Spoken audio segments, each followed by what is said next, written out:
learn about medic tendencies. And I learned it from my kids. Of course, I have apologies to anybody who knows anything about medic tendencies because it's going to be all wrong. Because I learned it from my kids. I mean, kids, their whole job when they're young is to learn how to use their bodies, learn about our contingencies in our lives, and build social contacts and that kind of thing. So I think I'm pretty safe if I say I learned about medic tendencies from my kids, and my kids don't know anything yet. The question is what I'm going to talk about for an hour.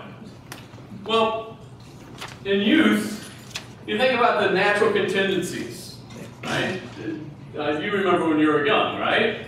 Yep. It wasn't about sitting in a place in Florida for 2 days, now was it? It was about seeking out danger, right? Finding the places where the devils lie.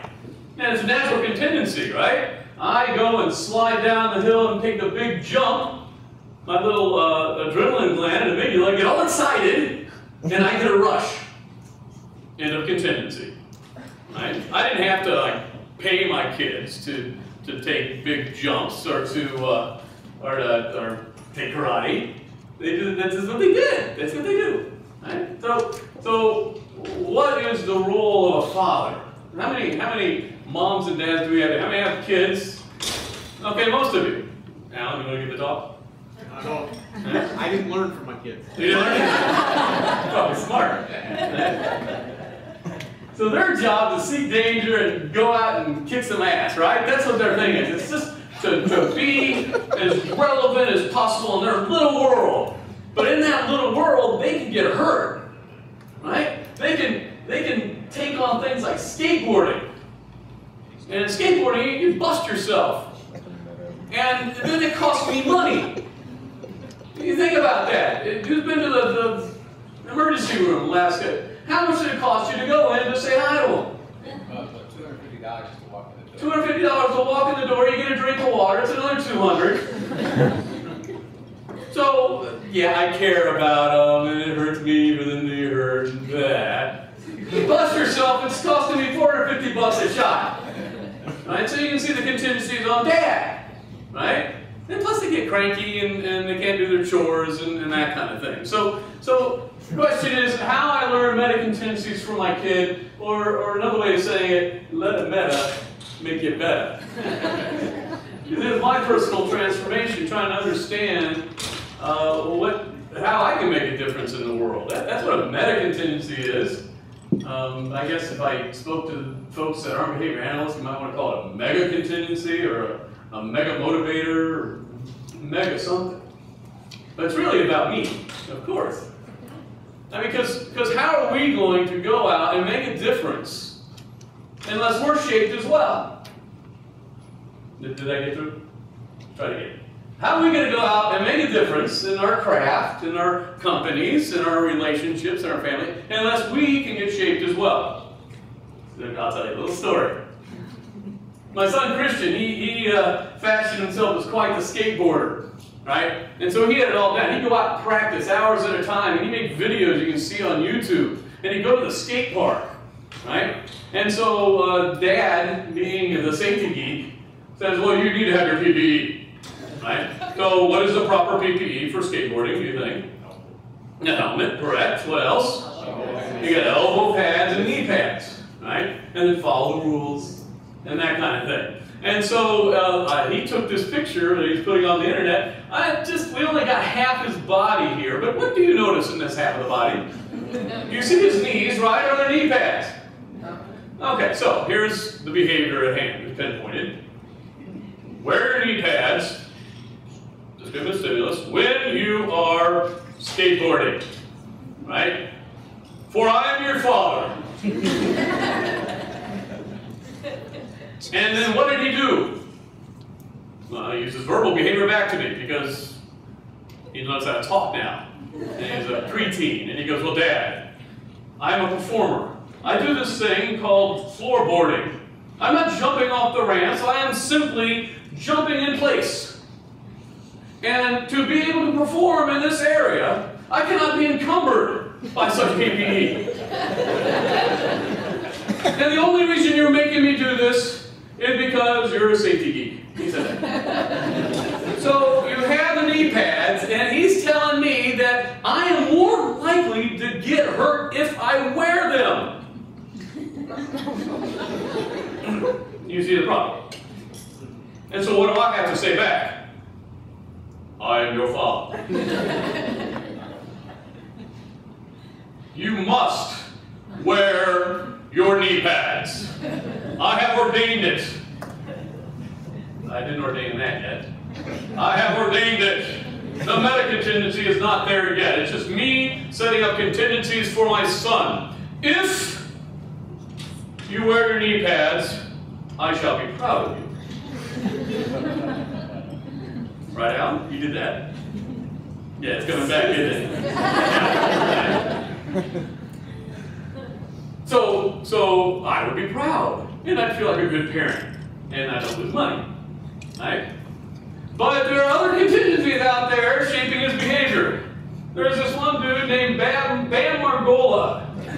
That dude there, and the lighting's not perfect in here, but he's up on one of those ramps doing a super cool kind of whoop, and his hair's in the air, right? And oh, look at that picture. I guess you can kind of see his elbow. What do you see there? No elbow pads. Look at his head. At least my kid wears a helmet.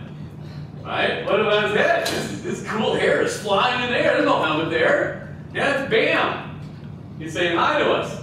Yeah, Bam is part of the jackass people. Right? Yeah, so I'm sitting here, you know, hanging out in my house, and there's my son watching the jackass. Right? And not only are they not wearing PPE, they're intentionally finding ways of hurting themselves for our entertainment. Right? My younger son used to watch this show and made his own jackass videos on the YouTube. Yeah, I found out about it. It wasn't good. He had 300 hits. And I said, you shouldn't do that, son. And he goes, well, Dad, when I put the airsoft gun to my head, it's not loaded.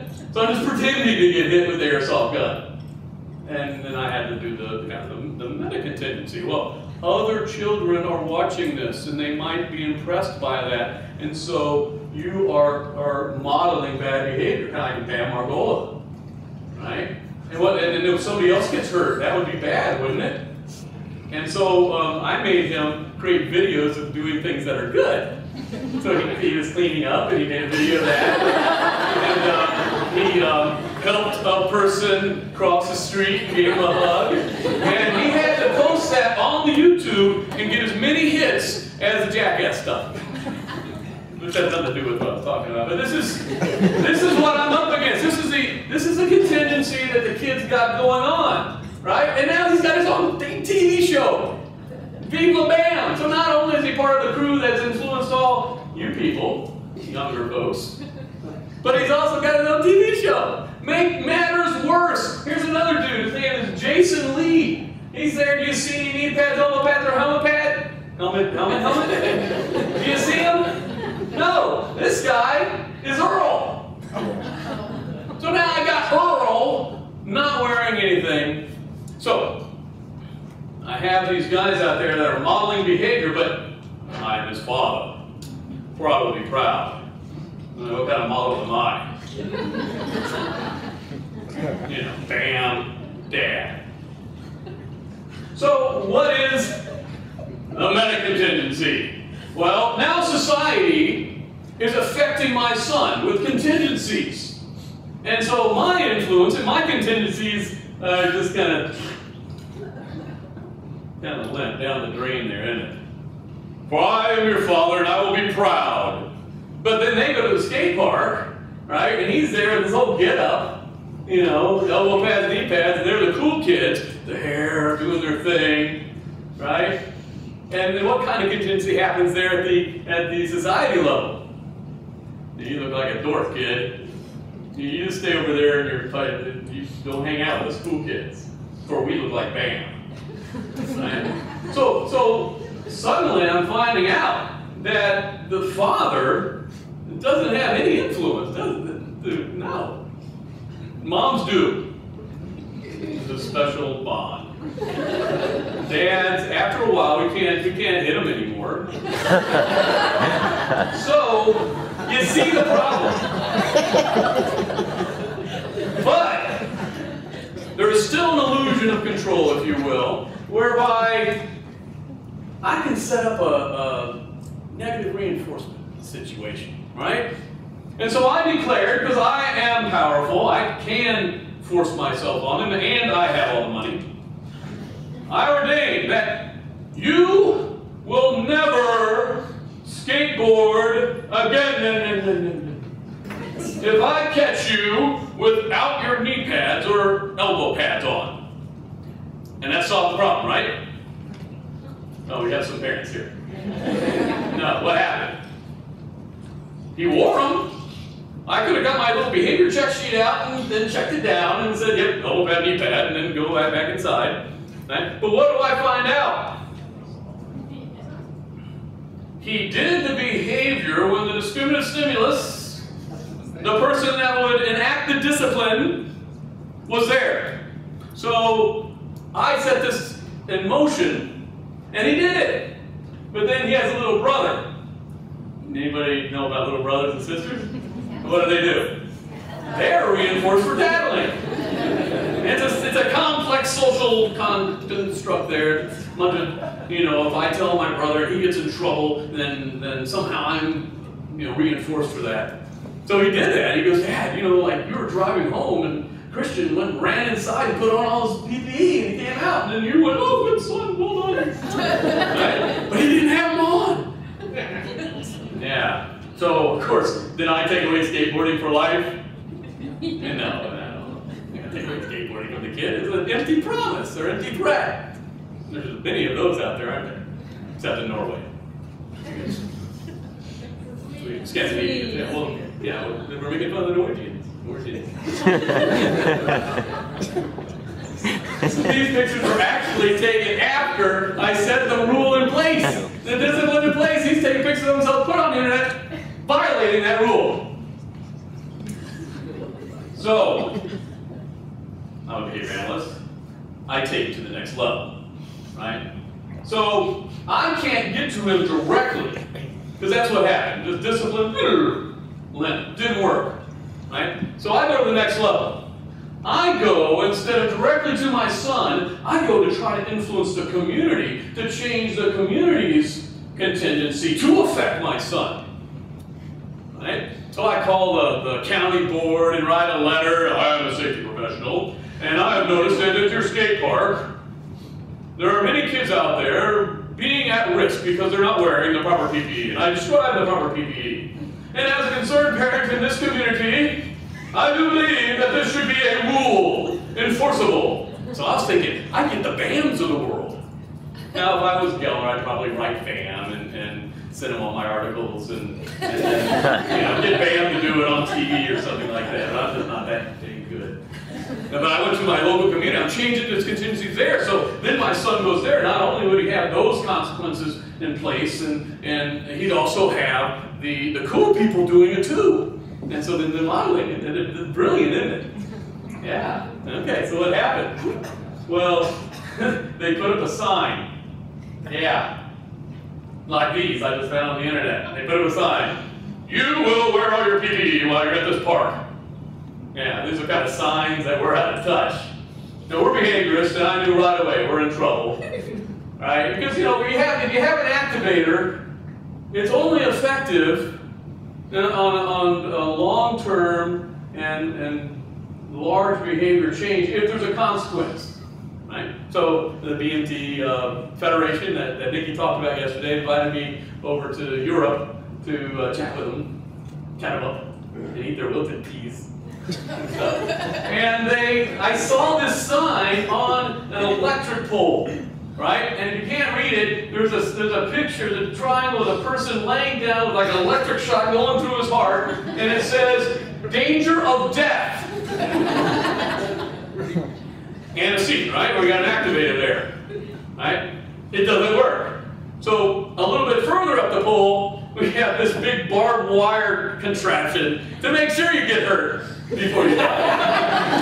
That's the consequence. You understand that these If we look at the strenuous trail, I get this, Lori and I were walking on this trail, and we see the sign, and it says, warning, this is strenuous. And it says 1,062 steps, and later on it says you could die.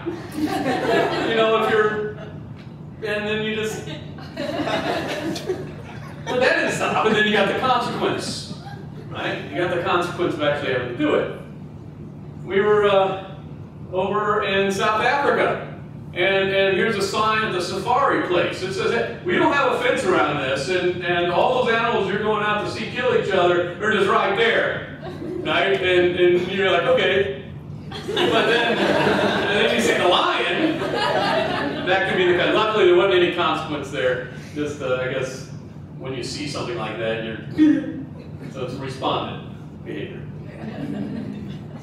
So, what happened in this contingency? I start going to the community. Well, my son continued to teach me the meta contingency. So he wrote this letter to the paper.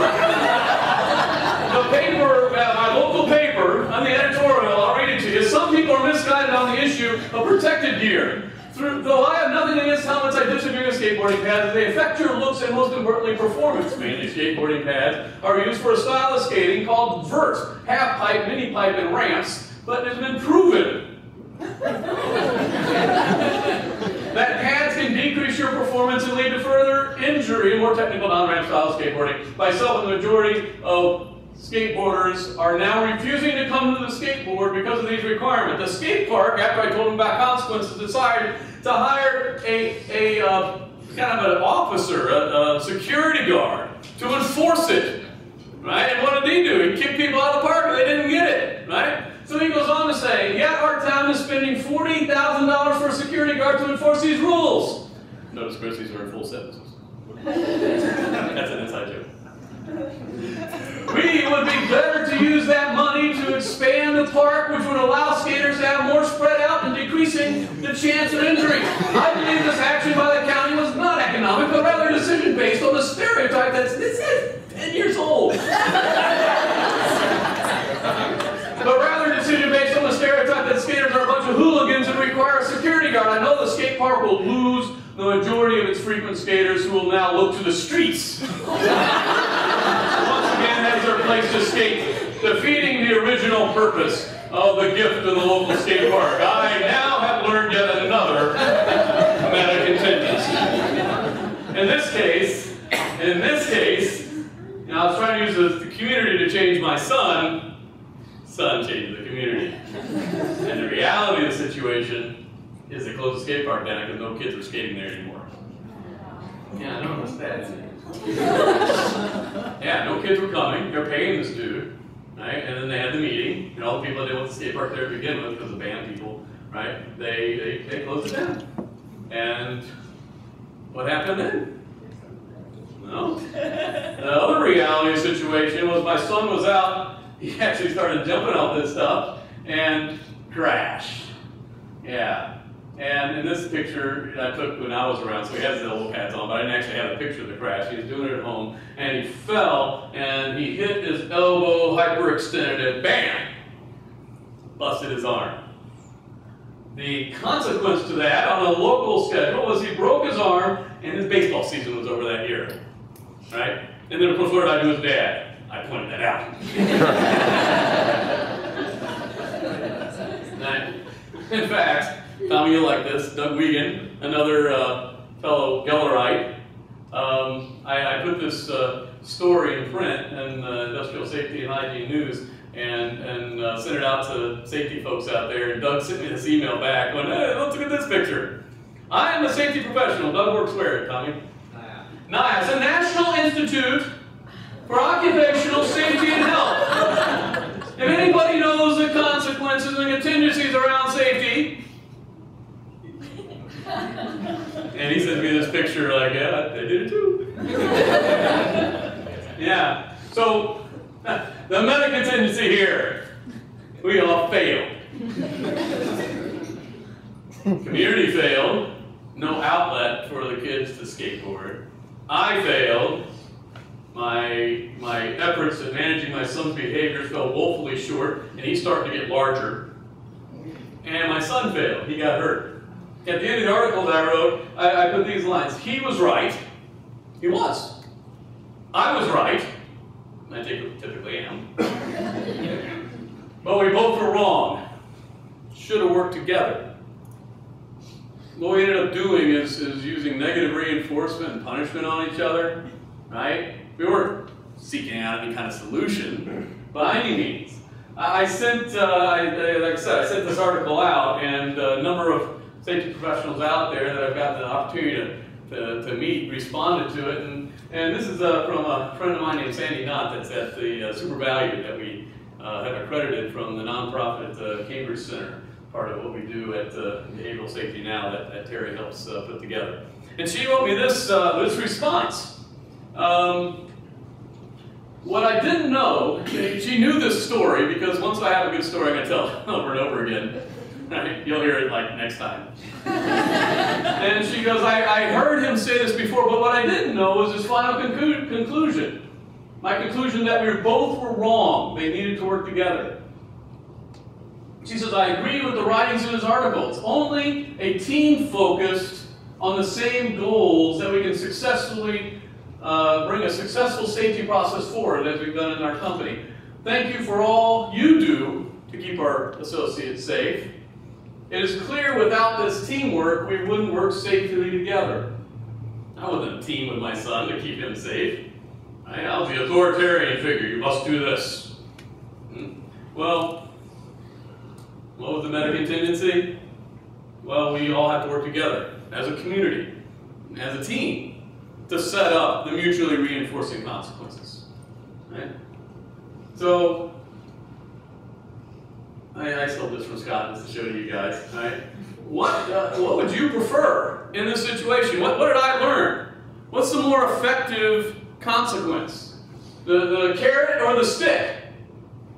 Right? Or the carrot stick? I think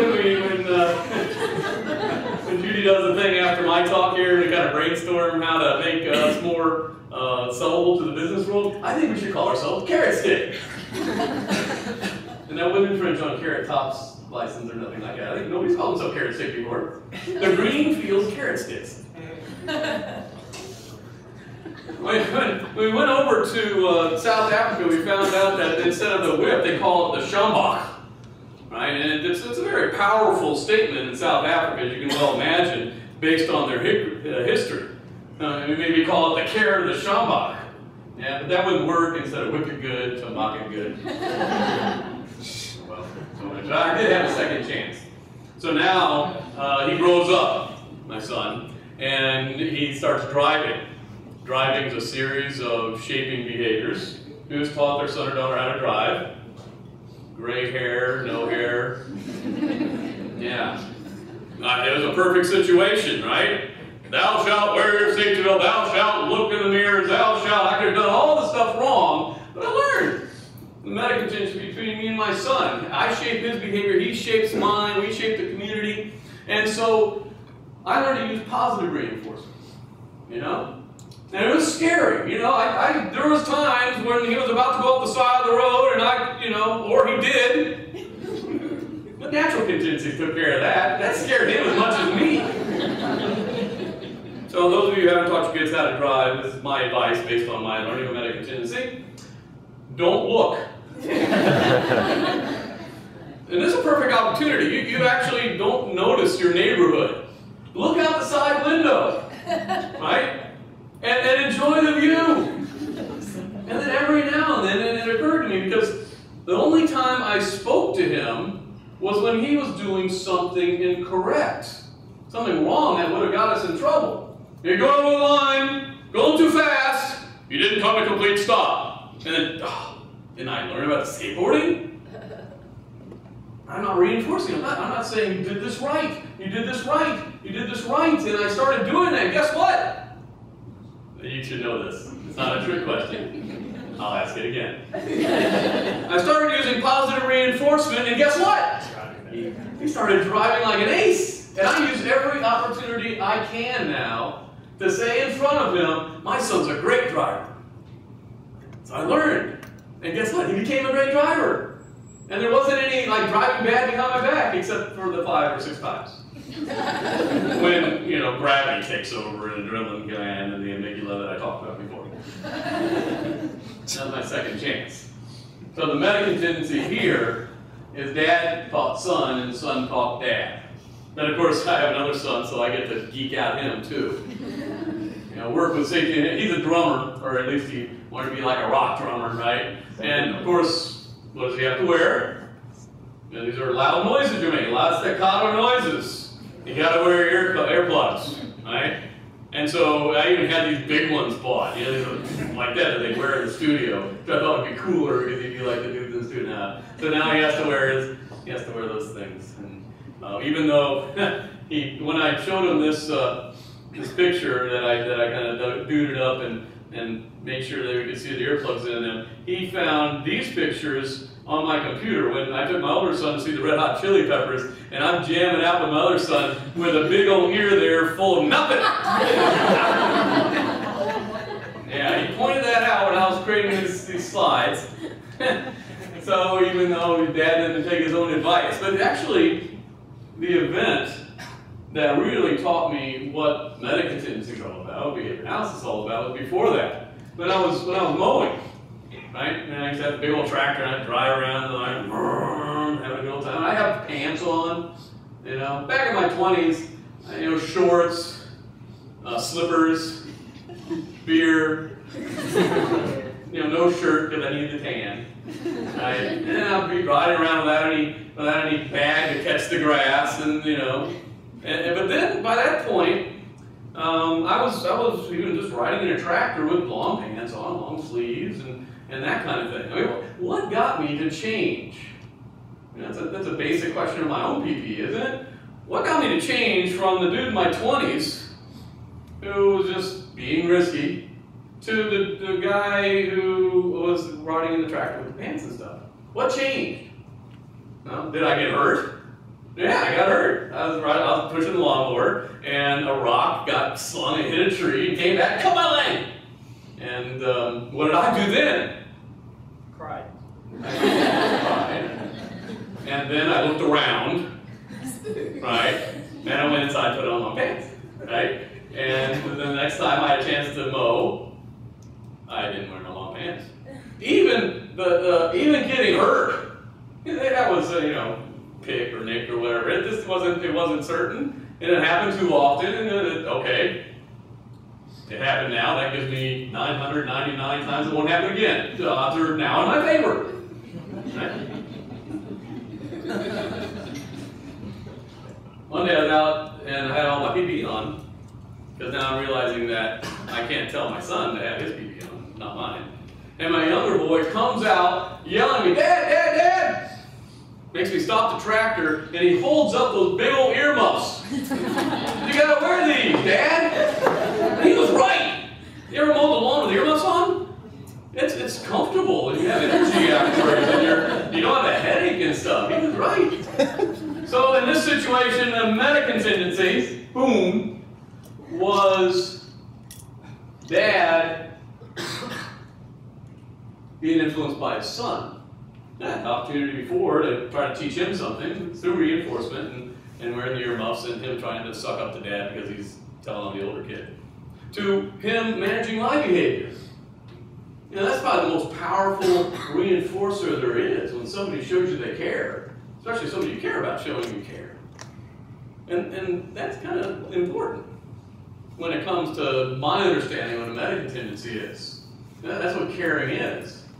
You know, making sure somebody else doesn't get hurt, doesn't have any influence on you, and then they do the same for you. So, the rest of the stuff I learned about meta-contingencies, a broader scale, I learned from clients. Right? Go have the opportunity to sit down with them and evaluate safety. Terry says it well, Scott says it well, Aubrey says it well. These things aren't going to work unless you have a team developing the contingencies for your behavior-based safety program. Right? I learned that from my kid. Terry, where'd you learn it? Ooh, hard question. But if you keep coming up, right? And Sandy showed it to me, said, you know, you got to work as a team. That was her letter to me. And that was what I think would be called a meta-contingency, unless I'm wrong, which I probably am. So we go to South Africa, and we're working in a very unique culture. I can only imagine what it must have been like here in the United States when at the end of the 1800s, and we had a social, I call it a social soul problem, of slavery in our country. And it had gone on for almost 80 to 100 years, and then we fight a war over it and other things, depending if you're from the South or not, and there's emancipation. So technically you're free. You just can't vote yet, or own property, or sue anybody. But those came along, and so we can set the structure of the community to set up the consequences legally that people get treated equally. But that doesn't always happen right away. Imagine South Africa. Anybody see the movie Evictus? Amazing movie. If you haven't seen it, go see it. Write a report. I'll grade it for you. In South Africa, we had apartheid, which had risen out of slavery. People were free, but they were denied their rights. No meta-contingency there to give the native people of the Zulu tribes and other tribes their rights. And so for 100 years, this was in place. In fact, the champions of the black community, the Zulu community specifically, that wanted to be free from apartheid, got thrown in jail. Nelson Mandela was in jail for 18 years. And it was like, what's the thing off of San Francisco? Alcatraz, like Alcatraz. And a colleague of ours saw it. He's in a little cell. He couldn't take 5 steps in it without hitting the wall. He was in there, and I don't think he was treated well. The community, because of the lack of contingencies, did the only behaviors they had available to them, the protest. And we're seeing quite the sea change in this world again. In the Middle East and among Arab and Mediterranean countries, the same thing. We don't have the outlet. The contingencies are keeping us, but now that we have a new behavior like Facebook, we can do it. And behavior is going to follow the consequences. And that's what happened in South Africa. They followed those consequences, and they were protesting peacefully. They're protesting, taking a script out of one of my heroes, Martin Luther King's writings. Nonviolent protests, and that's what's happening now in most cases.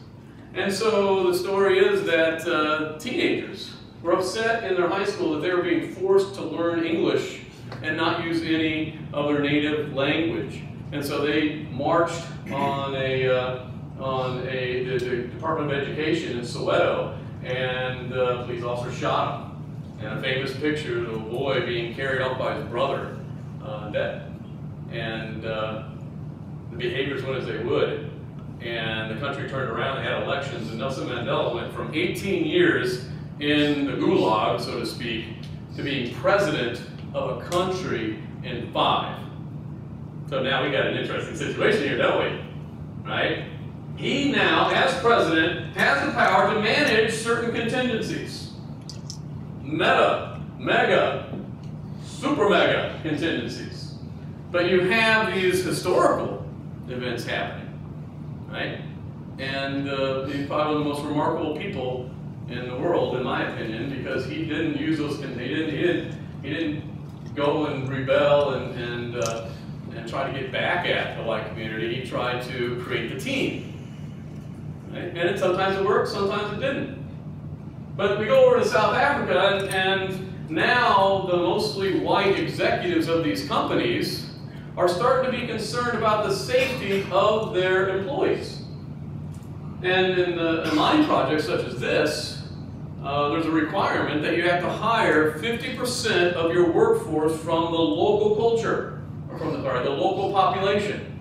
Now mines aren't in the middle of cities where the white collar folks are. Mines are out in the desert, where tribal lands are. And so when we're working with these individuals, we're working, and we're talking about a team, we're talking about getting these indigenous tribal Zulu folks together with other tribes that they historically didn't like, with these white folks that use the shambach. and we say, go. Make the meta contingency that's going to keep everybody safe. That worked.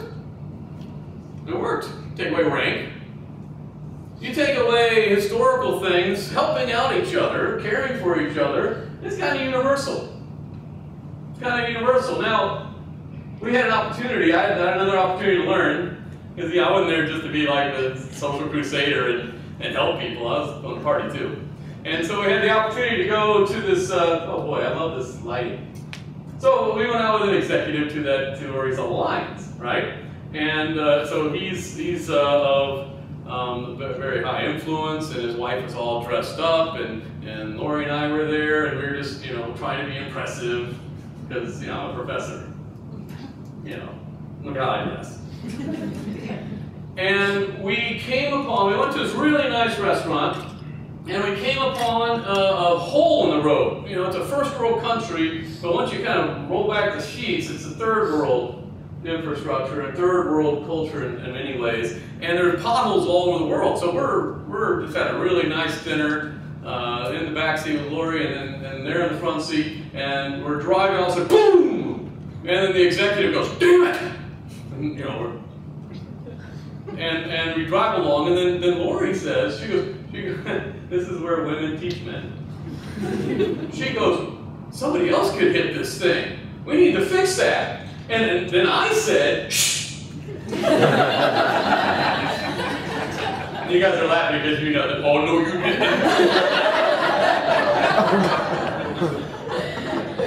and then through girl communication, not anything said, girl to girl, the executive's wife's going, hold it, you get back there, we gotta put it in. And he's like, well, what would you have me do, Jim? And I'm just, oh my God, it was a horrible social situation. And so what we ended up having to do is we found these downed trees, and I had to hold them outside of the, regardless of my personal safety.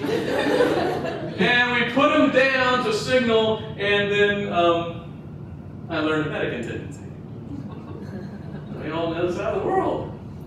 It wasn't about me.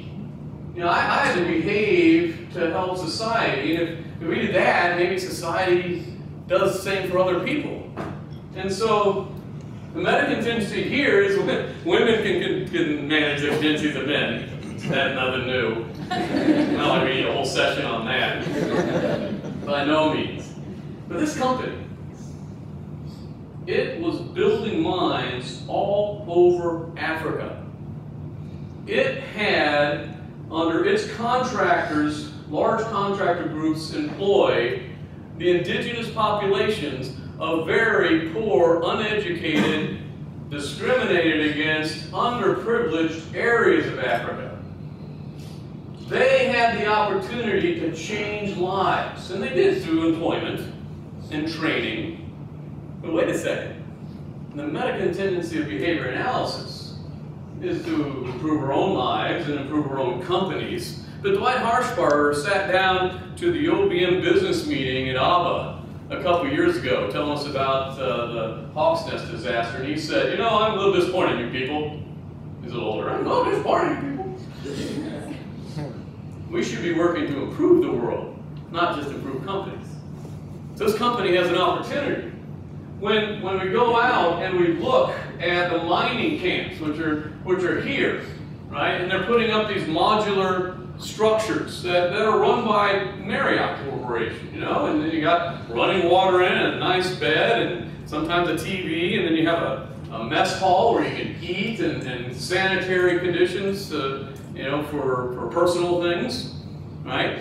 Right next to these camps that were set up to build the mines, you have the shanty towns. Towns that are built with scraps of metal and wood that they can put together and cloth. No bigger than the size right here where we're sitting. And whole families that are right next to these kind of modern mining camps. We have these shanty towns. Because now it's its own economy, right? My brother gets to work there because of the 50% rule, right? And he can start sending me some food through or some cloth or some toilet paper right? And so then you have the families there that aren't working right next to it. And in addition to that, you have the people, and it's its own economy. You know, there's where opportunity is, as little opportunity as possible.